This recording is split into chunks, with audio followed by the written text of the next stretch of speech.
My husband said I was overreacting about his friend's jokes about my weight. Then his friend's wife showed up at my door with wine and said she finally left him after watching him do to me what he'd done to her for 15 years. It started small. My husband's best friend Brennan would make little comments at barbecues. Better watch those ribs. Someone's getting a little thick around the middle. He'd laugh like it was the funniest thing in the world. My husband would join in, never once telling him to stop. She knows I'm just keeping her honest, Brennan would say, patting my shoulder like we were in on some joke together. I'd smile. Force it. Swallow the humiliation, because that's what you do when your husband's friend has known him since college, and you've only been in the picture for 4 years. You don't make waves. You don't cause problems. You certainly don't complain about harmless jokes. But the comments got worse, louder, more public. At my husband's birthday dinner, Brennan announced to the entire table that I'd gone back for seconds. Someone's hungry tonight. Better slow down or you won't fit in that dress much longer. The whole table went quiet. Some people laughed nervously. Others stared at their plates. I excused myself to the bathroom and cried for half an hour, listening to the muffled sounds of the party continuing without me. When I told my husband how much it hurt, he looked at me like I was being ridiculous.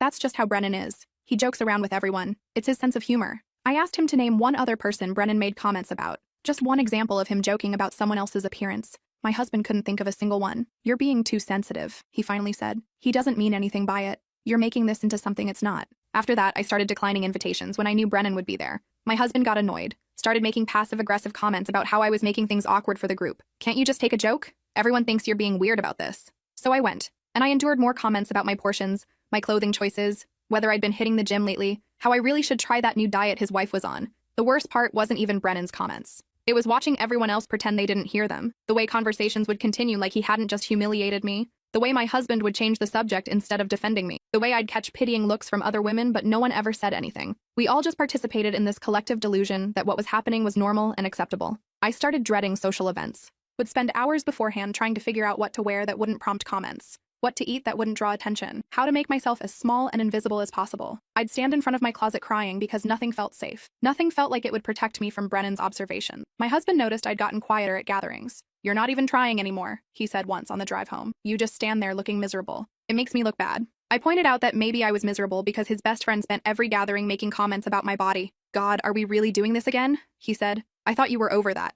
Over it. Like it was something that had happened once, and I just needed to move on. Not something that happened every single time we saw Brennan. Not something that was slowly eating away at my self-worth. At our last gathering, Brennan brought it up in front of his wife, Vanessa. Your wife's looking healthy these days, he told my husband with a smirk, using that word the way people do when they mean the opposite. Vanessa went completely still, her wine glass frozen halfway to her mouth. The way she looked at me in that moment, it wasn't judgment. It wasn't agreement with her husband. It was recognition. It was horror. She'd been quiet the whole evening. I'd noticed, but hadn't thought much of it. Vanessa was always quiet at these things, always hovering at the edges of conversations. I'd assumed she was just shy. Now I wondered if there was more to it. That was 2 weeks ago. Last night, my doorbell rang at 8 in the evening. I wasn't expecting anyone. I opened it to find Vanessa standing there with 2 bottles of wine and tears streaming down her face. Her eyes were red and swollen like she'd been crying for hours. Can I come in? She asked, her voice shaking. I need to talk to you, please. I let her inside. She sat on my couch, opened one of the bottles without asking for glasses, and took a long drink straight from it. Her hands were trembling. I left him, she said,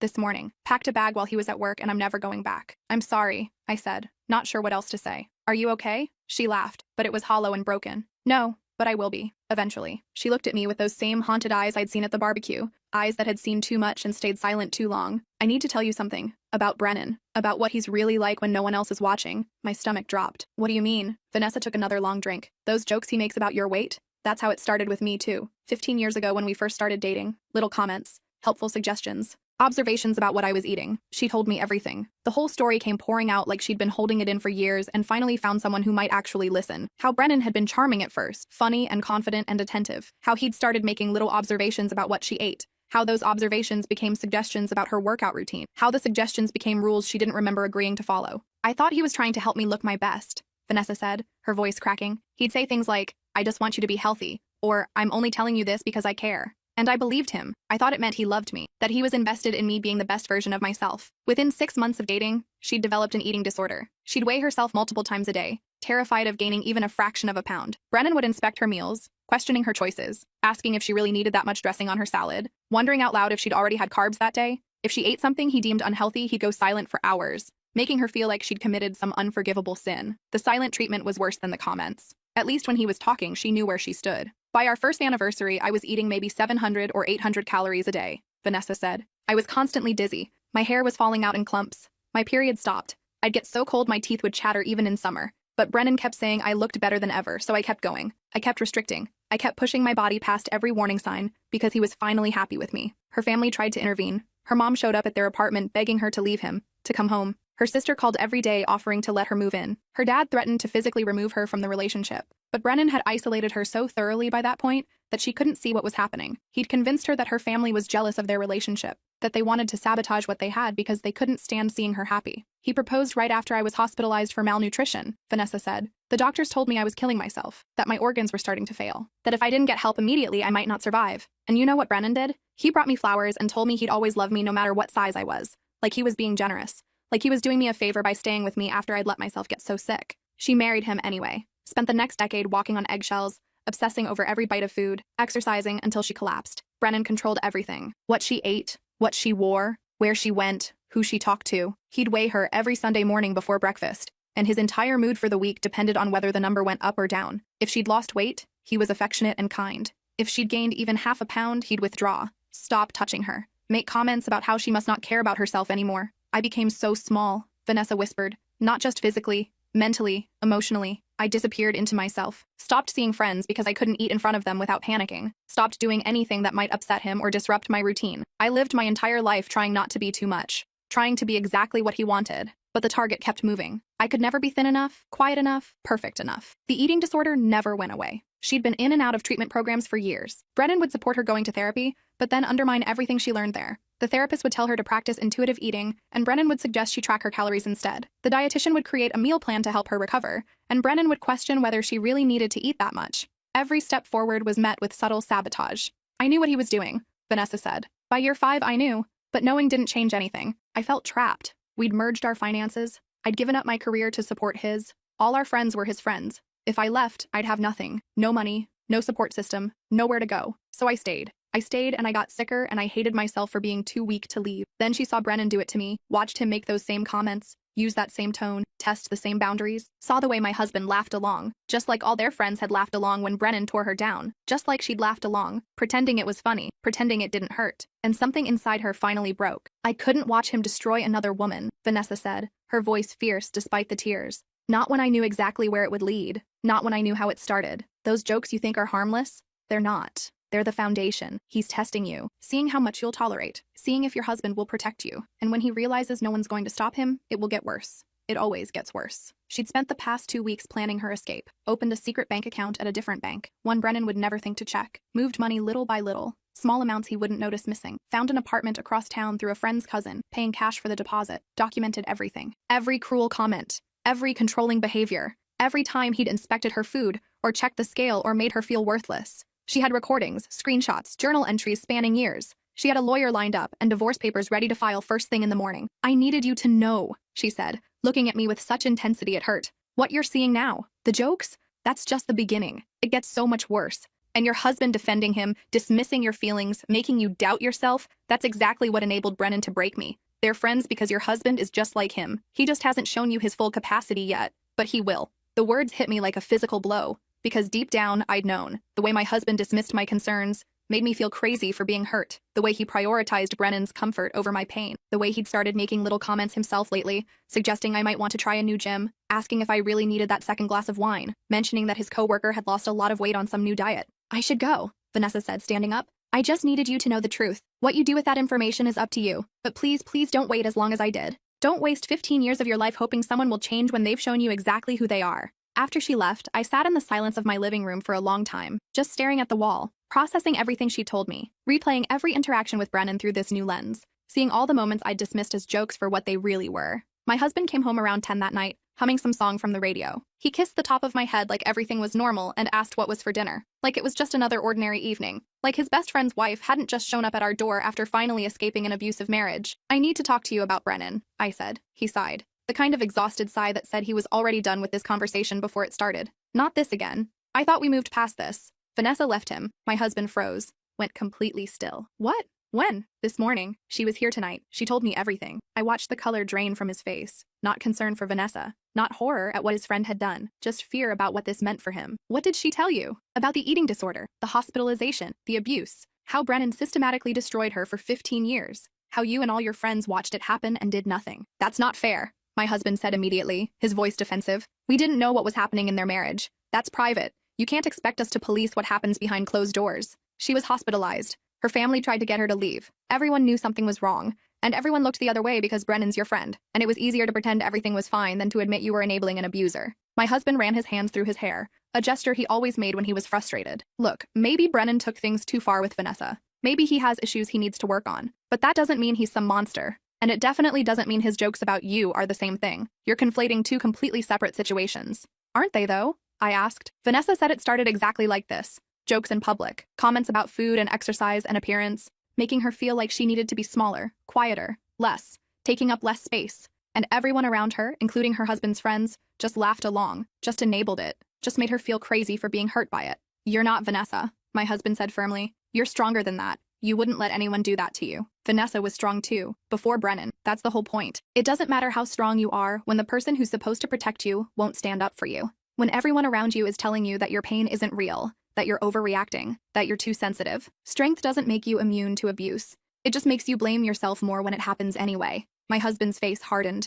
So what? You want me to stop being friends with Brennan because his wife is upset and making accusations? That's not fair to him. He's going through a divorce. He needs his friends right now. I'm not going to abandon him based on one side of the story. I stared at my husband, really looked at him, saw the man who'd rather protect his friend than believe his wife, the man who'd spent months dismissing my pain as oversensitivity, the man who'd slowly started making his own comments, testing the waters to see what he could get away with, the man who was showing me exactly who he'd be if I stayed. She told me something else, I said quietly. She said you're just like him. That's why you're friends. Birds of a feather. And she's right, isn't she? That's ridiculous. Is it? When was the last time you defended me when Brennan made a comment? When was the last time you told him to stop, to back off, to show me basic respect? Silence. When was the last time you made me feel beautiful, instead of like I need to be fixed? I pressed. When was the last time you looked at me like I was enough exactly as I am? More silence. Get out, I said. My husband laughed. Actually laughed. Like I told the funniest joke he'd heard all day. What? Get out. Go stay at Brennan's. I'm sure he has room now that Vanessa's gone. You two can comfort each other about how your wives are just too sensitive, how you did nothing wrong, how you're the real victims here. You're being insane right now.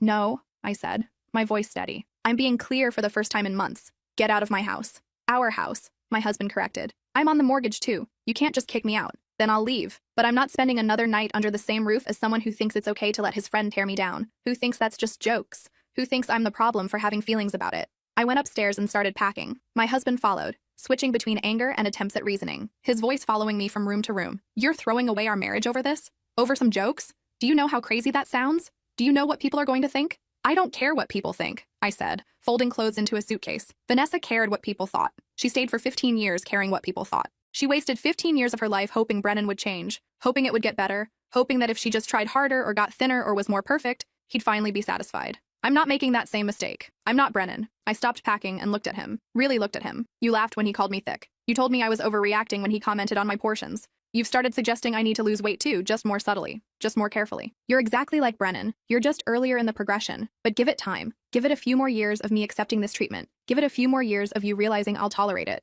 You'll get there. My husband's face went red. Maybe if you actually took care of yourself, these comments wouldn't bother you so much. Maybe instead of playing the victim, you should look in the mirror and ask yourself if there's some truth to what people are saying. There it was. The mask finally slipping. The truth he'd been holding back finally coming out. Thank you, I said calmly, continuing to pack. I needed to hear that. Hear what? What you really think of me. That you agree with Brennan. That you think I need to be smaller. That you think the problem is my body and not his behavior. That you think I deserve to be humiliated because I don't meet whatever standard you've decided I should meet. That's not what I said. It's exactly what you said. You just said it in a slightly nicer way than Brennan would have. But the message is the same. I'm not good enough as I am. I need to change to be acceptable. And if I don't change, I deserve whatever comments come my way. I finished packing and called my sister. She lived across town and immediately said I could stay with her as long as I needed. Told me she'd been waiting for this call. That she'd seen how my husband treated me and had been hoping I'd wake up. My husband watched me leave, still insisting I was being irrational. That I'd come to my senses and apologize. That I'd realize I was throwing away a good marriage over nothing. I didn't come to my senses. I came to my sister's house and started looking for a divorce attorney. Brennan called me 2 days later.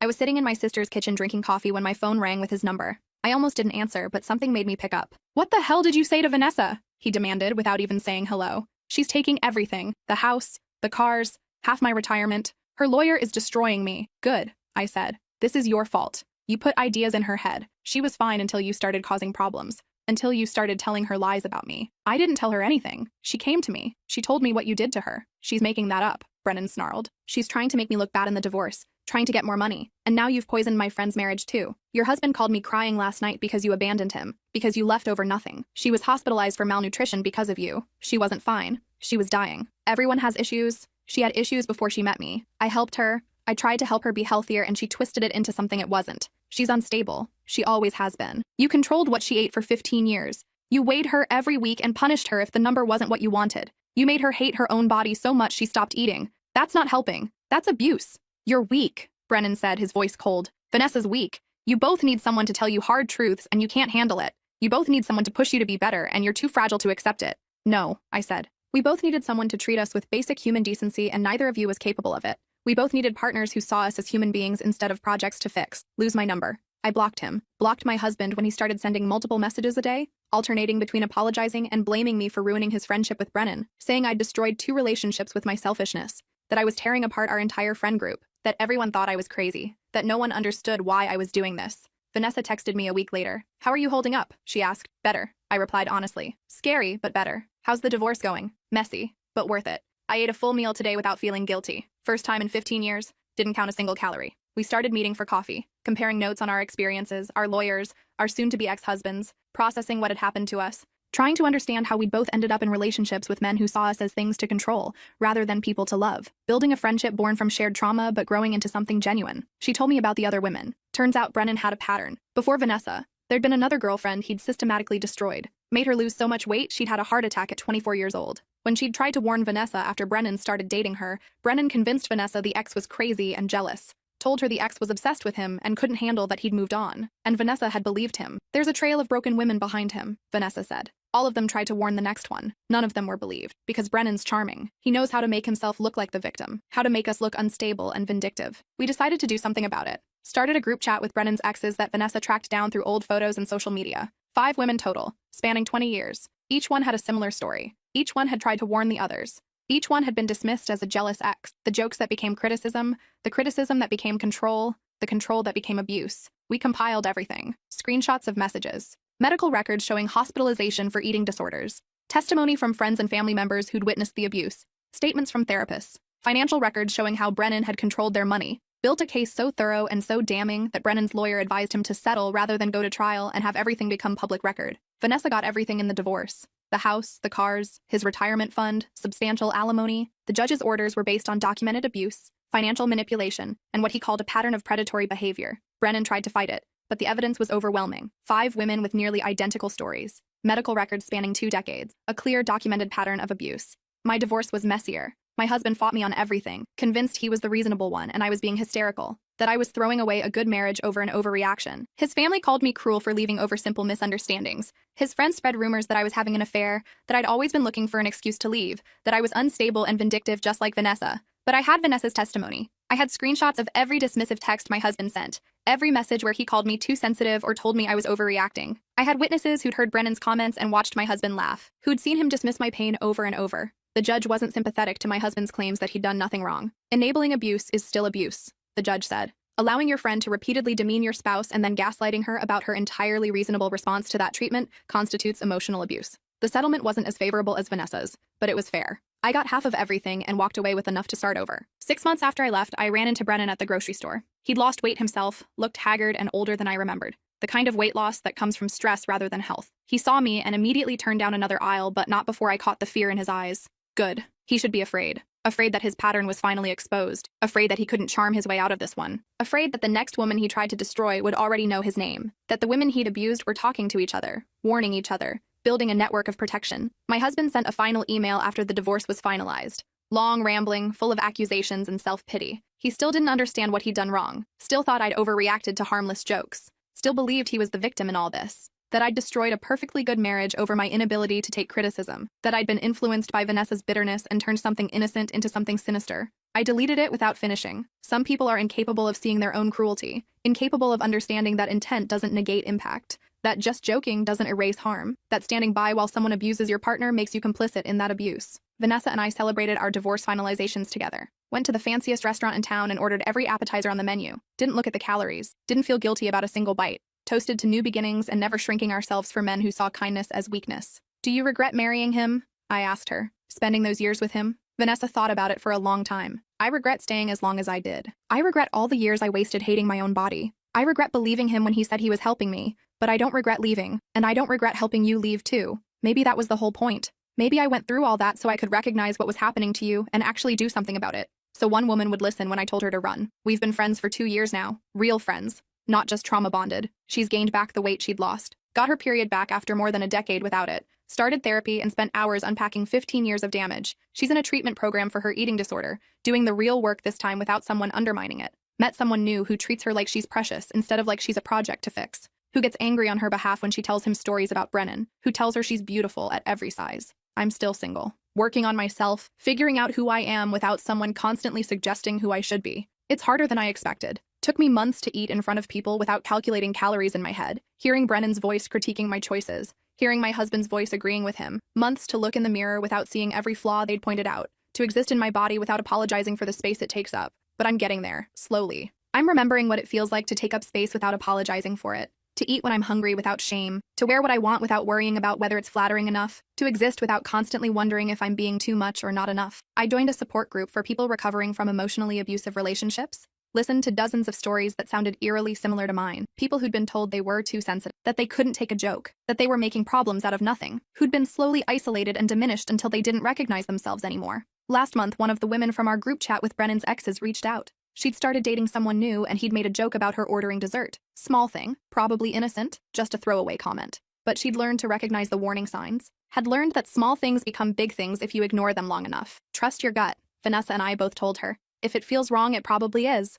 You're not being paranoid. You're being protective of yourself. She broke up with him that week. Dodged what could have been years of slowly escalating control. Years of gradually accepting worse and worse treatment until she didn't remember what healthy looked like. That's what we do now. Vanessa and I, and the other women Brennan destroyed. We're like a warning system, helping other women recognize the patterns before they're too deep to escape. Teaching them that jokes about their bodies aren't harmless. That dismissing their feelings isn't love. That they deserve better than being made small. That someone saying, "I'm just being honest," or "I'm just trying to help," doesn't mean they're not hurting you. That intention doesn't erase impact. We've created a website, anonymous. Nothing that could get us sued, but a place where people can share stories about partners who disguised control as concern, who made criticism sound like caring, who isolated and diminished their partners under the guise of helping them improve. The stories pour in daily, hundreds of them, all following the same patterns. My ex-husband is still friends with Brennan, still defends him, still doesn't understand why I left. They grab beers together and complain about their crazy exes who destroyed their lives over nothing, who ruined perfectly good relationships because they couldn't handle a little honesty. My ex-husband has a new girlfriend now.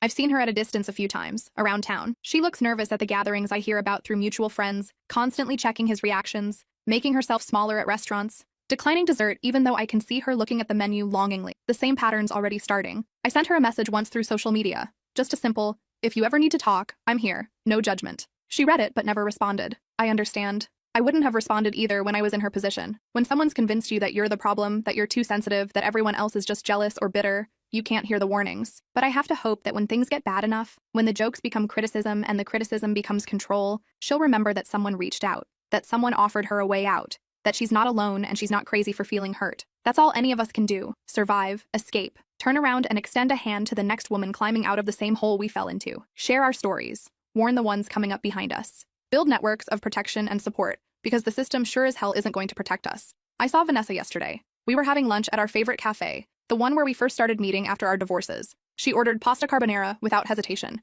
ate every bite, didn't mention calories once. There was color in her face that hadn't been there when I first met her. Life that had been slowly starved out of her was coming back. "I never thought I'd get here," she said. "Never thought I'd be able to eat a meal without punishing myself for it. Never thought I'd look in the mirror and not hate what I saw." "But you did," I said. "You got out. You did the work." "We got out," she corrected. "I couldn't have left if I hadn't seen Brennan doing it to you. If I hadn't realized that staying meant watching another woman go through what I'd gone through. That was the final straw. Not what he did to me, what he did to you." We sat in comfortable silence for a while. Two women who'd survived relationships with men who saw them as things to control rather than people to love, who'd built themselves back up from the rubble those men had left behind. My ex-husband called last week. First time in over a year. I almost didn't answer, but curiosity got the better of me. "I miss you," he said. "I made mistakes. I see that now. Can we talk about trying again?" "What changed?" I asked. "My girlfriend left me. She said I was controlling, that I made her feel terrible about herself. It made me think about what you said, about how I treated you. So you only realized you were wrong after another woman left you for the same reasons I did?" Silence. "I'm not interested in being your redemption arc," I said. "I'm not interested in watching you try to prove you've changed while gradually falling back into the same patterns.